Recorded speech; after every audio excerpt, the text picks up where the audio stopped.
Here we are. We have made it to our last mini session of our introduction for conscious discipline. I am Heather, and I'm excited you're here so we can talk about connection. So, we know that conscious discipline is research based, it's trauma informed, it's social emotional learning. It's so important. So, we'll get started with our Brain Smart Start by disengaging our stress response. The pretzel is a great breath to do with younger children.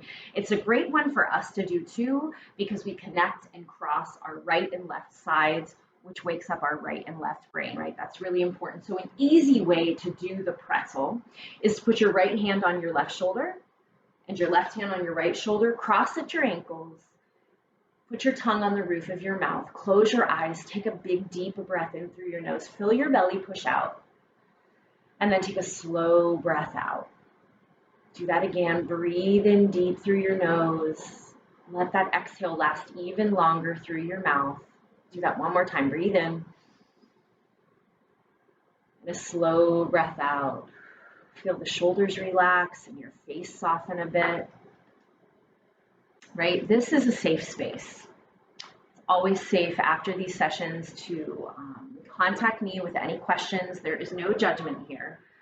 I recognize, and I hope you are starting to recognize, that we're always doing the best that we can. It's only when we learn better that we can do better. So we observe our past without judgment, right? We learn new stuff. We start to look back on the way we've handled situations, and it feels bad. But we just recognize that we were always doing the best that we can. And we always have the opportunity to do something different. So let's get some joy juice. We find some eye contact. Hopefully you can do it with a real person, even a pet. Get some eye contact. This eye contact is such an important part of connection because it releases feel-good chemicals. That's why it's called joy juice, right? So make some eye contact, take a breath or two, and we'll move on. So what we know is that children and adults are stressed, right? None of us are immune to stress.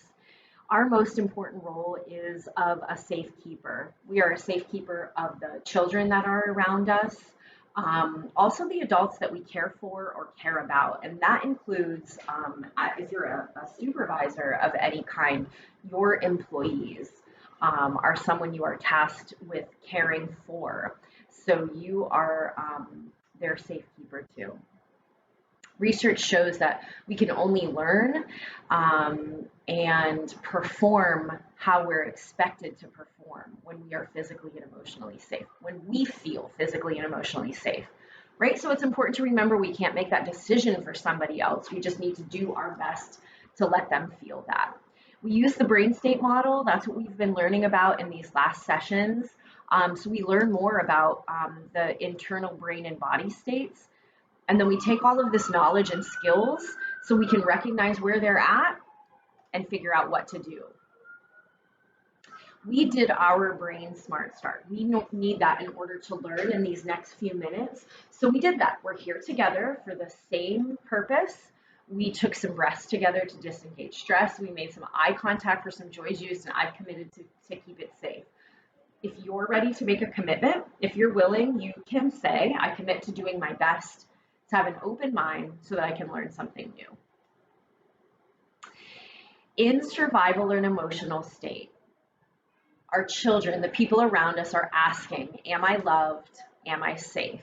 And when we are in our survival or emotional state, we do not have the tools to answer that question with a yes, you are safe, and yes, you are loved. It is only in our executive state that we can say, I've got this. I'm here for you. You've got this. I'm your safekeeper. We can figure this out. When we're in our executive state, we can download calm. We can offer solutions instead of lecturing.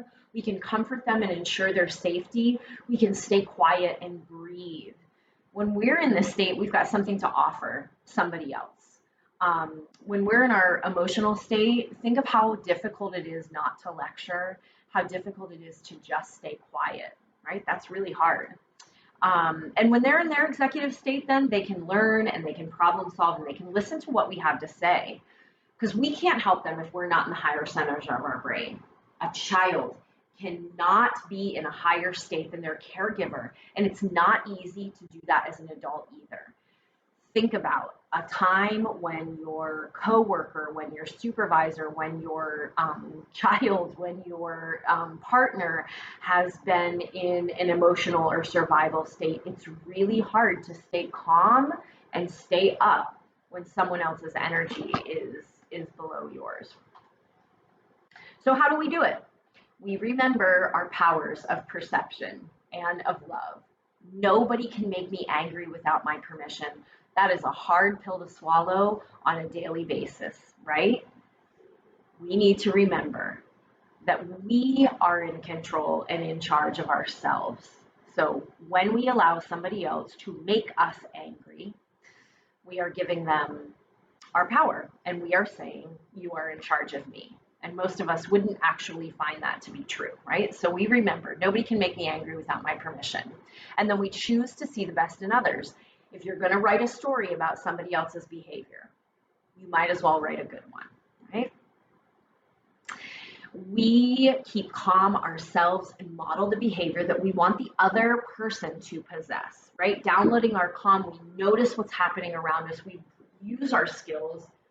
Most importantly, sometimes is Q-tip. Quit taking it personally, right? Remembering this behavior is happening in front of me.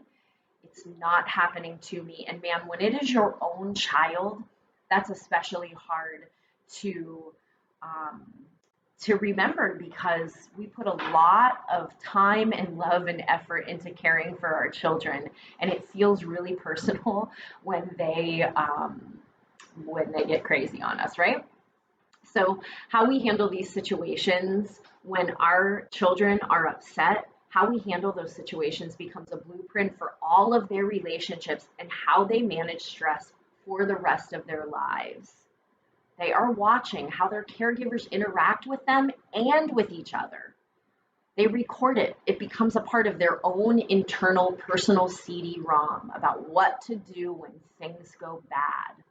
And think about so many of us learning this information right now it's so shocking and so new to us, and we are grown-ups. It's because we didn't learn it when we were younger. And that's okay because our parents and caregivers were doing the best that they can, but now we're getting some tools for our children to do better. The power of perception and love gives us access to the higher centers of our brain, right? We get ourselves to the executive state so that they can hear us. And we remember, this is tough, unwanted behaviors are connection-seeking behaviors. Everybody wants love and acceptance. So when we start looking at behaviors as attention-seeking, our solution then becomes to ignore it. And if your child's big behavior is connection-seeking, if what they're asking is, am I loved? Am I safe? And our reaction is to ignore it, we are abandoning them and saying, no, you're not, right? And certainly that isn't our intention. That's not what we want them to feel. So it's important for us to remember that it's connection-seeking behaviors. Without a doubt. Anytime my child's behavior changes, he's almost 8, when things get crazy and I start feeling like he's not listening to me, he's speaking to me in ways that I really don't like, that are triggers for me, it is always because we are feeling a little disconnected. And if I put a little time and a little effort into getting more connected with him, his behavior changes always. On the flip side, if I get a little out of control and get in my emotional state and start lecturing or raising my voice, he completely shuts down, right? Nothing gets solved. Nobody learns anything and nobody feels better. So connection is more than just being together. Our recipe for connection is eye contact, right? We want that joy juice. Put some touch in there. Put some presence. Don't look at the clock. Put your phone away and be playful. playful situation, right? Because heart-to-heart talks are good. They might have presence and touch and eye contact, but a heart-to-heart serious conversation is not the same kind of connection as doing something silly and playful. And it's powerful for every relationship that we have. So, eye contact, right? There's a wireless connection that's created in our brain. It literally downloads interstates to one another. So the eyes contain nerve projections that lead directly to key brain structures for empathy and matching emotions, right? So as soon as there's eye contact, you've got it.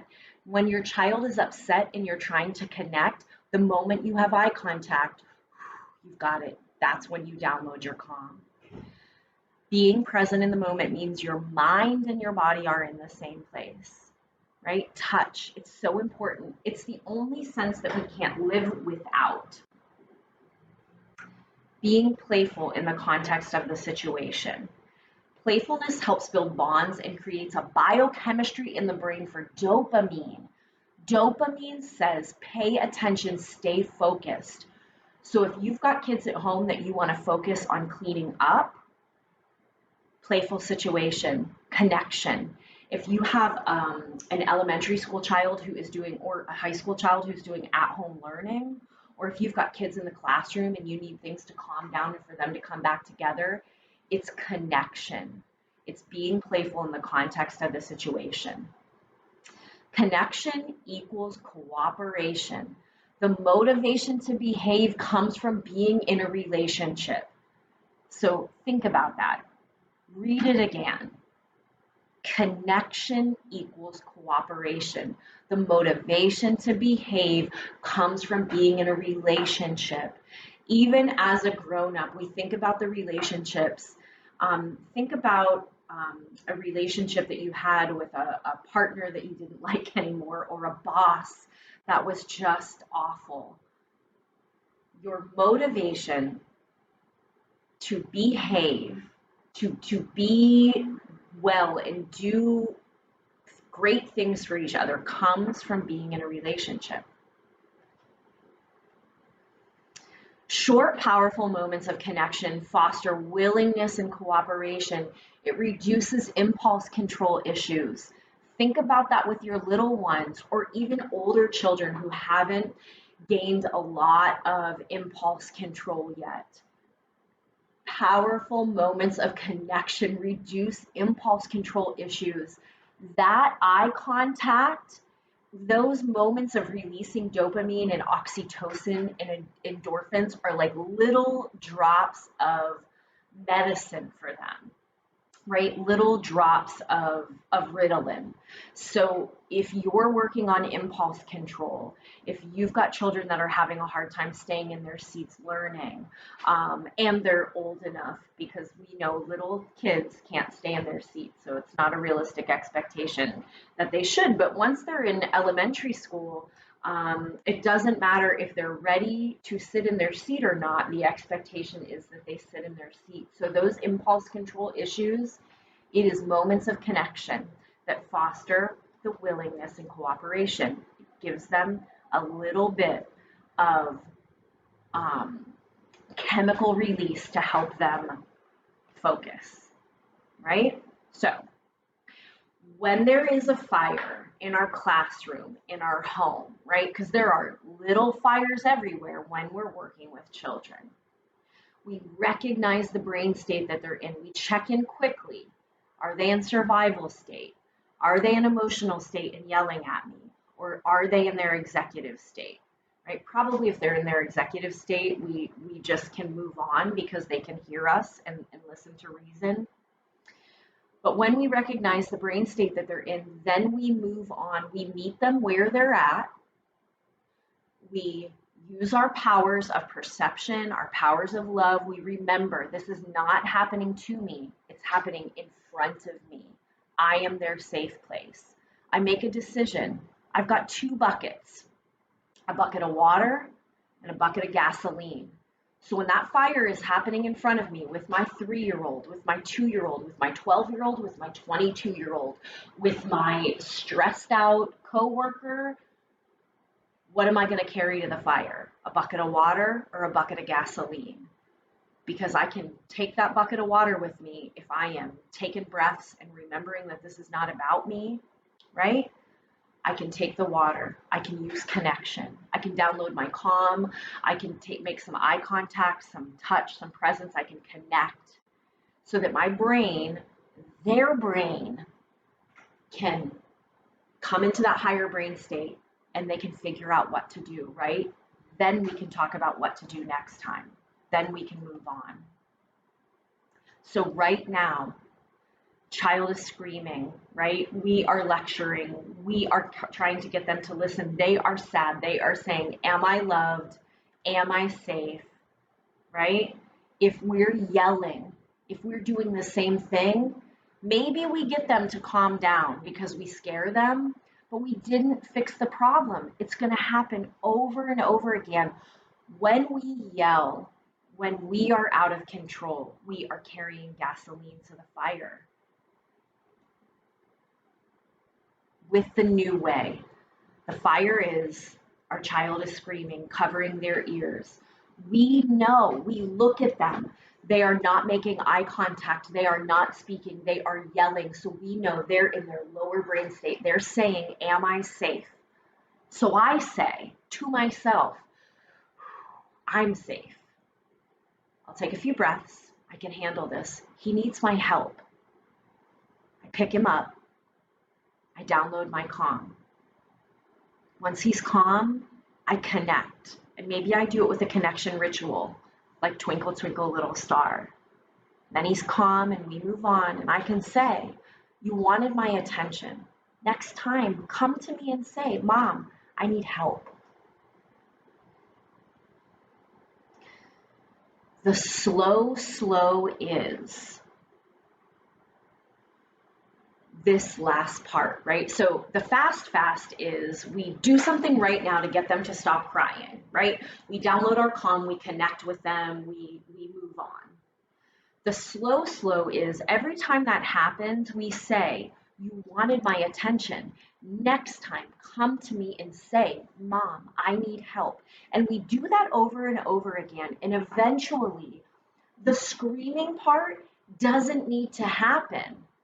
They're just going to come and say, Mom, I need help. Because connection equals cooperation, right? The motivation to behave comes from being in a relationship.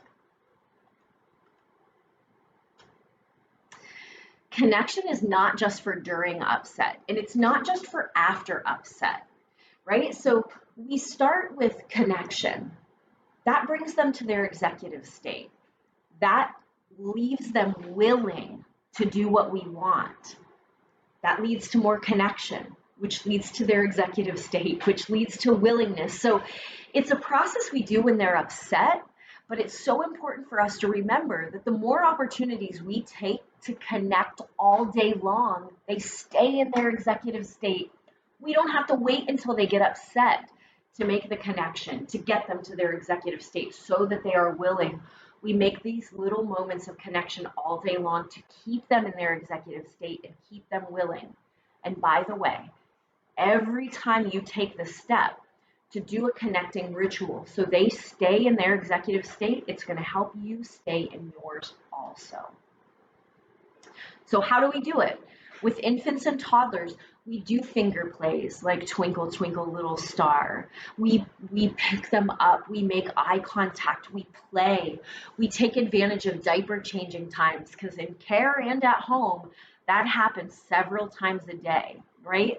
So instead of rushing through it because we don't like it or telling them how much they smell, take the moment to do a little talking, a little eye contact, a little playfulness. Take those moments with your infants and toddlers. And this Twinkle, Twinkle, Little Star one, it's really magical, is really the best way to describe the first time you do this version of Twinkle, Twinkle, Little Star with a child, because most children know the nursery rhyme. And when you say, what a wonderful child you are, their eyes will light up because they can't believe that now you're talking just about them, right? It's really amazing. For older kids, you can still do this twinkle twinkle, right? We talk a lot about it, and a lot of videos, if you look it up, will be with infants and toddlers.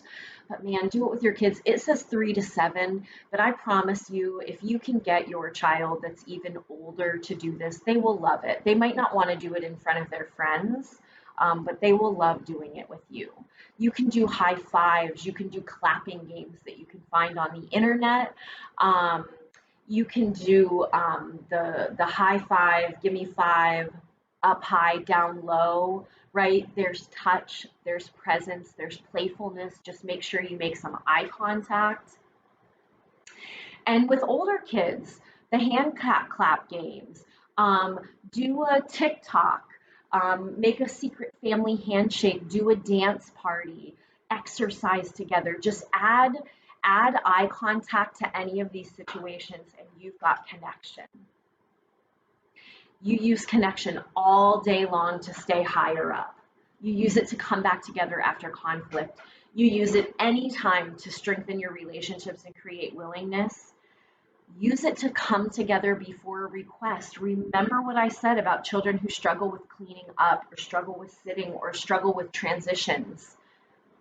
Use the connection ritual before you ask them to do it, because connection creates willingness. Use connection to give them what they're missing. If you have a child who has a hard time connecting with other children, you need to give them the connection. Give it to them and then teach them to give it to others.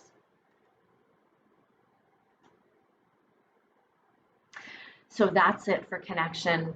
The next time we're together, we will start talking about all of our powers, and we're going to talk about composure, being the person you want others to become. And until that time, I am wishing you well.